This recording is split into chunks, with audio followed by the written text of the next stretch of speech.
Hi guys, welcome to my YouTube channel. I'm Yvette Smiley and this is Storytime with Yvette Smiley, Murder and Mystery. Today I will be telling you guys about the Candyman, also known as the man who killed Halloween. He was known as Ronald Clark O'Brien, born on October 19, 1994. He lived with his wife Diane, with their son Timothy and daughter Elizabeth. He was an optician and also a deacon at the Second Baptist Church. On October 31, 1974, O'Brien took his two children trick-or-treating in a Pasadena, Texas neighborhood. O'Brien's neighbor and his two children accompanied them. After visiting a home where the occupant failed to answer the door, the children grew impatient and ran ahead to the next home while O'Brien stayed behind.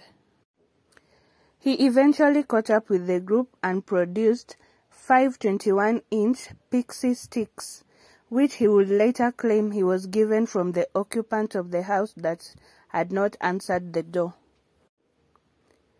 At the end of the evening, O'Brien gave each of his neighbor's two children a pixie sticks and one each to Timothy and Elizabeth.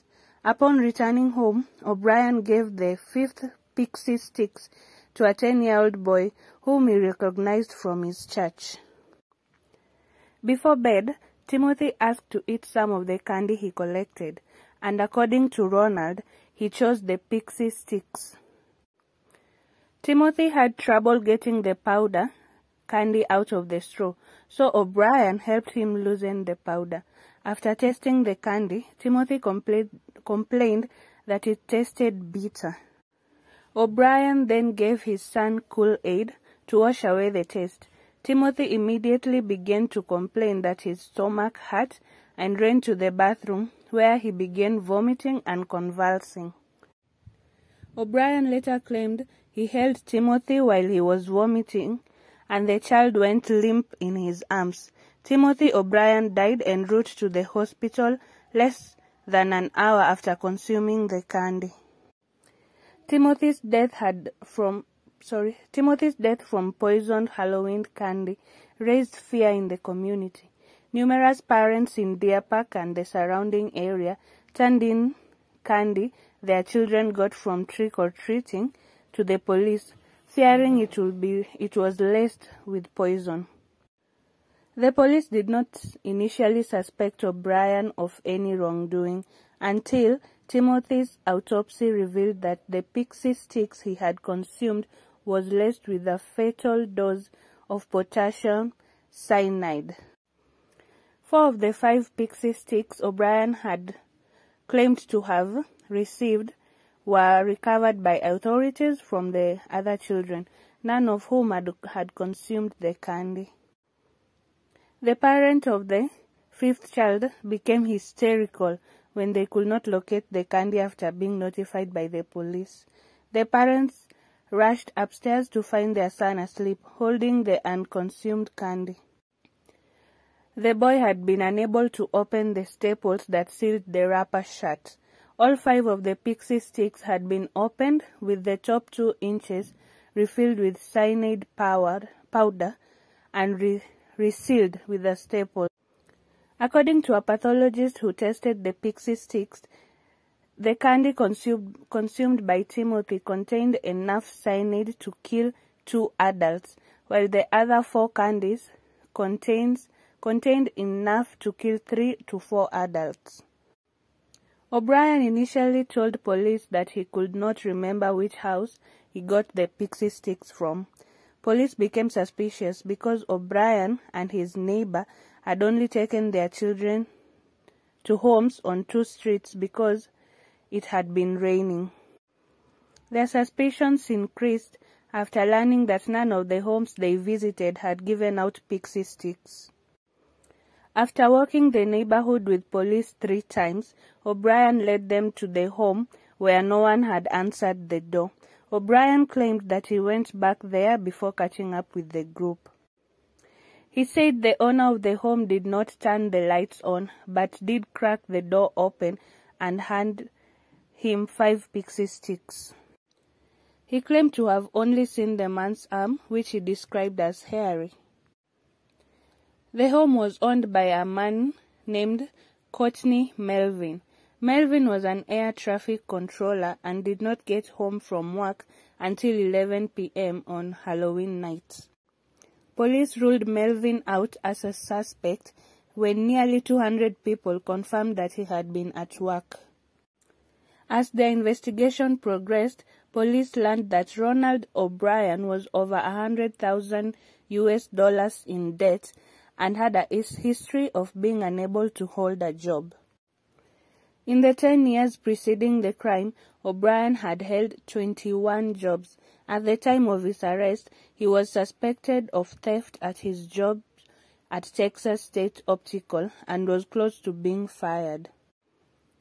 His car was about to be repossessed, he had defaulted on several bank loans, and the family home had been foreclosed on. Police discovered that O'Brien had taken out life insurance policies on his children in the months preceding Timothy's death. In January 1974, he had taken out $10,000 life insurance policies on both of his children. 1 month before Timothy's death, O'Brien took out additional $20,000 policies on both children, despite the objections of his life insurance agency. In the days preceding Timothy's death, O'Brien had taken out yet another $20,000 policy on each child. The various policies totaled approximately $60,000. O'Brien's wife maintained that she did not know about the insurance policies on her children's lives. Police also learned that on the morning after Timothy's death, O'Brien had called the insurance company to inquire about collecting the policy he had taken out on his son. After learning that O'Brien had visited a chemical supply store in Houston to buy cyanide shortly before Halloween 1974, police began to suspect that Ronald O'Brien had laced the candies with poison in an effort to kill his children to collect on their life insurance policies. They believed he gave the other children poisoned candy in an effort to cover up his crime. Police repeatedly questioned O'Brien, but he maintained his innocence. Although police never discovered when or where O'Brien bought the poison, he was arrested for Timothy's murder on November 5, 1974.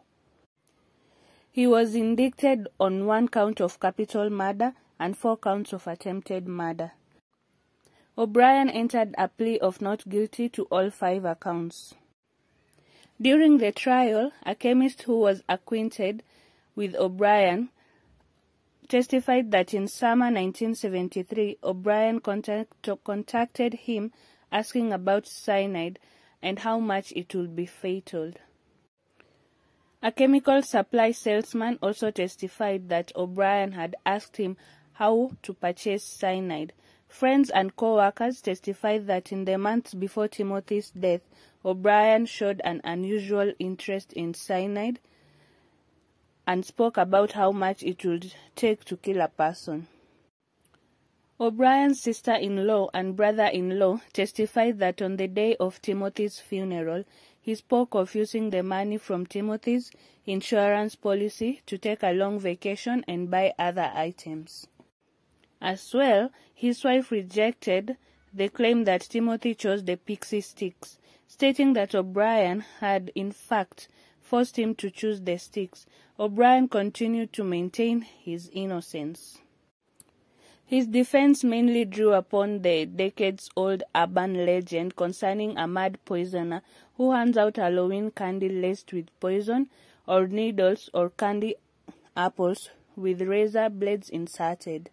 These stories have persisted despite the fact that there are no documented instances of stranger poisoning Halloween candy.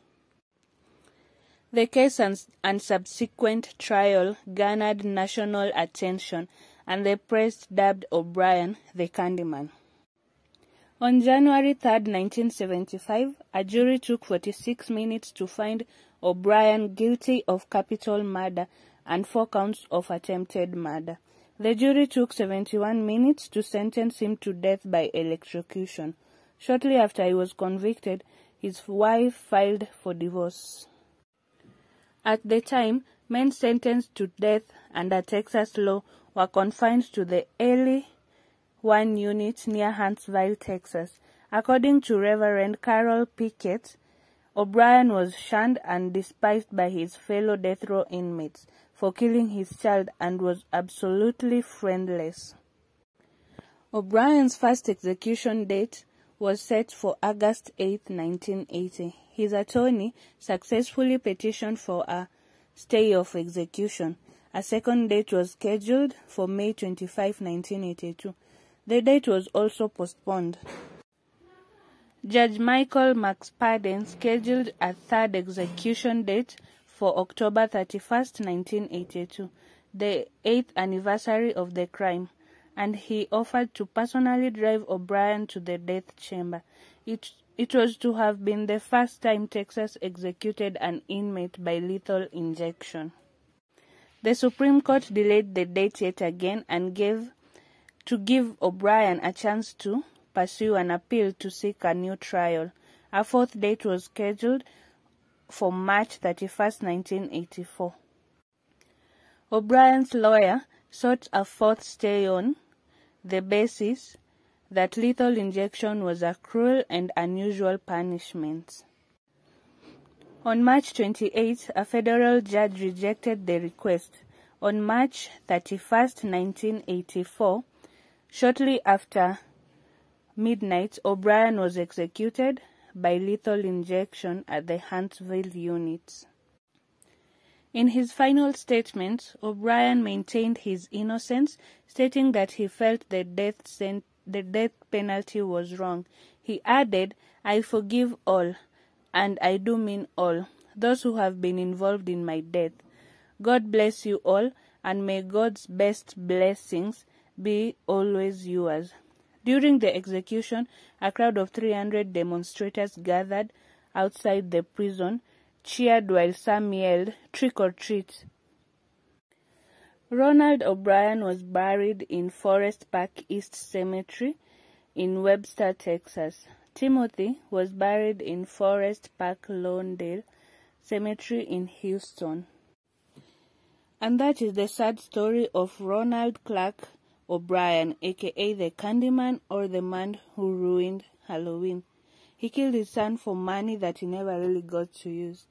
Anyway, guys, hope you enjoyed today's story. Please subscribe for more videos like this. Leave a like and also comment on what you think. Thank you. Bye-bye.